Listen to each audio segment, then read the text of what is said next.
111-ամյա արդիականություն, հայոց ցեղասպանությունը եւ փոփոխվող տարածաշրջանը խորագրով առաջարկ Հայաստանին նախաձեռնող խմբի խորհրդաժողովը կլոր սեղանի շուրջ է համախմբել հեղինակավոր պատմաբանների, թուրքագետների, ցեղասպանագետների, ոլորտի առաջատար փորձագետների։ Խորհրդաժողովին մասնակցում է նաեւ Գագիկ Ծառուկյանը։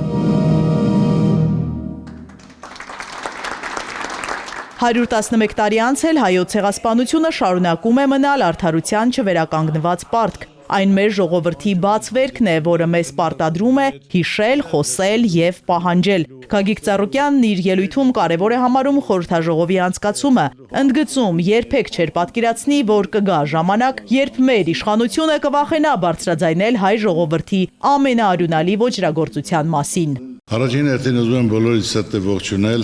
շնորհակալ եմ կազմակերպելու համար։ Ամենակարևորը այստեղ հավաքվածներից ես նայում եմ, երևի 10%-ը Բարգավաճ Հայաստան կուսակցությունից կլինեն, թե ոչ, իսկ մնացածը բոլորը մասնագետներ, ովքեր սրտացավ են տվյալ հարցի շուրջ։ Մենք չենք կարող անտեսել մեր ապրածը, մեր կյանքը, մեր պատմությունը ու երբեք մենք չենք կարող մտածել,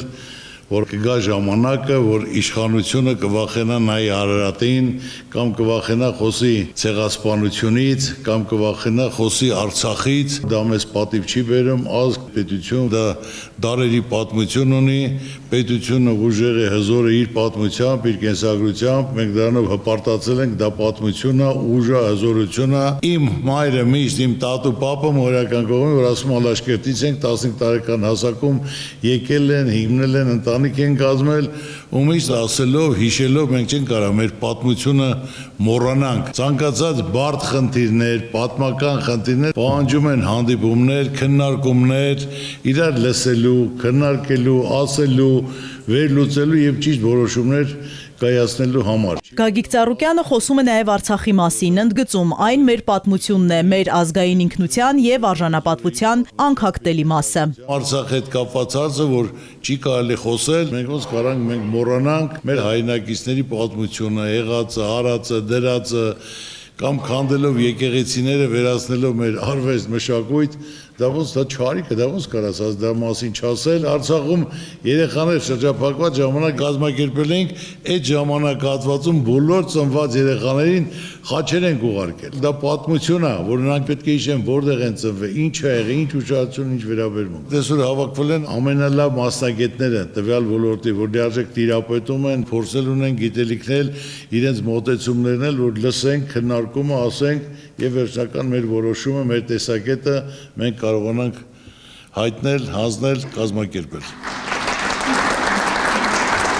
Ցեղասպանության ճանաչումը ոչ թե անցյալի մասին է, այլ Հայաստանի ներկա եւ ապագա անվտանգության, ընդգծում է արտակարգ եւ լիազոր դեսպան Արա Այվազյանը։ Հավելում, անպատժելիությունը կանաչ լույս վառեց նոր ագրեսիաների համար, ինչի ականատեսը եղանք Արցախում։ Դիվանագետը մտահոգություն է հայտնում, ապրիլի 24-ն աստիճանաբար վերածվում է սոսկ ձևական արարողակարգի, կորցնելով քաղաքական ու անվտանգային բովանդակությունը։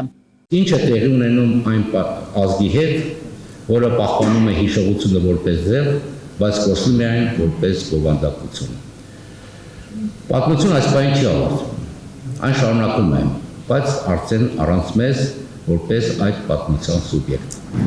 Եթե մենք այսօր չենք խոսում, չենք կոչում իրերը իրենց անուններով, եթե հրաժարվում ենք մեր իսկ լեզվից եւ հիշողությունից, պետք է հստակ գիտակցենք, սա պարզապես քաղաքական ընտրություն չէ։ Սա հրաժարում է մեր պատմությունից, մեր ներկայությունից եւ մեծ հաշվով մեր ապագայից։ Թուրքիան փորձում է հայոց ցեղասպանության հարցը տեղափոխել մշակութային դաշտ, որպեսզի այն դառնա սոսկ ընդհանուր ցավի մասին հիշողություն, առանց որևէ հետևանքի կամ պատասխանատվության, ասում է Ռուբեն Մելքոնյանը։ Զգուշացնում դրանով թուլացնում ենք Հայաստանի անվտանգային հիմքերը։ Եթե թուրքական կողմից մոտ 100 տարի այս հարձակումը տեղի է ունեցել, ինչ որտեղ կարող ենք համարել օրինաչափ, հակառակորդ թշնամի երկիրը հարձակում է, բայց եւ որ մեր երկրի ներսում են այս տիպի թեմաներ ու խոսույթներ ակտիվանում, սա ոչ միայն անհասկանալի է, այլև անթույլատրելի է։ Այսօր խոսում է հայ-թուրքական սահմանի բացման մասին, թուրքական կողմը առաջարկում է այդ սահմանային ուղեկալը անվանել Թալյատ Փաշայի անունով։ Մենք առաջարկում ենք մոռանալ մեր երախտավորներին, հերոսներին եւ այլն։ Սա ոչ օրինաչափ եւ ոչ ադեկվատ արձագանք է։ Ցեղասպանության հարցը պետք է մնա Հայաստանի անվտանգային ճարտարապետության հիմքում։ Այն միայն հիշատակի դաշտ տեղափոխելը նշանակում է պետական շահերի զիջում։ Ահազանգում են համաժողովի բանախոսները, կոչ անում չտրվել պատրանքին, թե ցեղասպանության հարցը մոռացության տալով հնարավոր է հասնել իրական խաղաղության։ Քանի դեռ մենք խոսում ենք հայոց ցեղասպանության մասին, քանի դեռ մենք պայքարում ենք միջազգային ճանաչման մասին, հավանականությունը, որ նման գործողություններ կիրականացվեն Հայաստանի Հանրապետության դեմ, ավելի քչանում են։ Ամենայն դեպս միշտ մենք մեր դիվանագիտական, նաև գործիքակազմում եւ քաղաքական գործիքակազմում այդ թեզը ունեցել ենք։ Ցավոք սրտի վերջի շրջանում տեսնում ենք, որ դա դուրս է հանվել եւ դրա համար աճել են նաև ռիսկները։ Շատ տեղերում, եթե առաջ օրինակ Արցախյան հարցն էր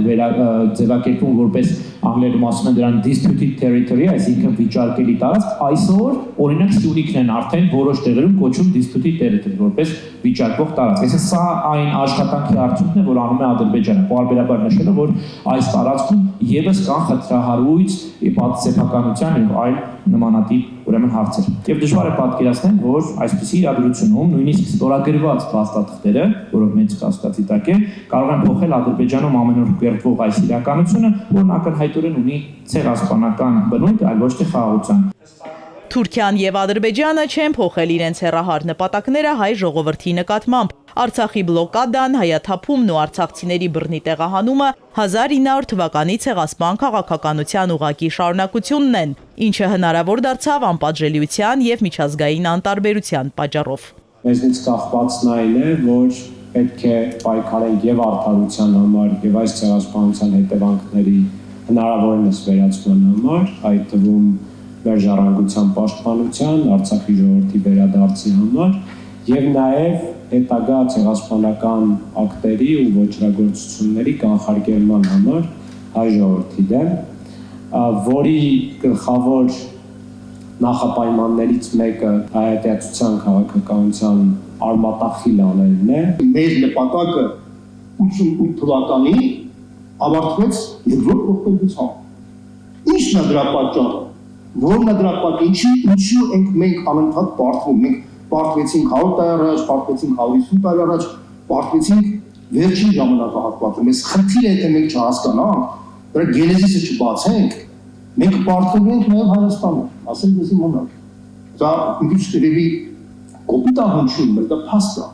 Առանց պատմական արդարության վերականգնման հնարավոր չէ կառուցել արժանապատիվ եւ անվտանգ ապագա, արձանագրում են խորհրդաժողովի մասնակիցները։ Հայոց ցեղասպանության ճանաչումը պետք է դիտարկել ոչ թե որպես պատմական բեռ, այլ հայկական պետականության պաշտպանական հզոր վահան։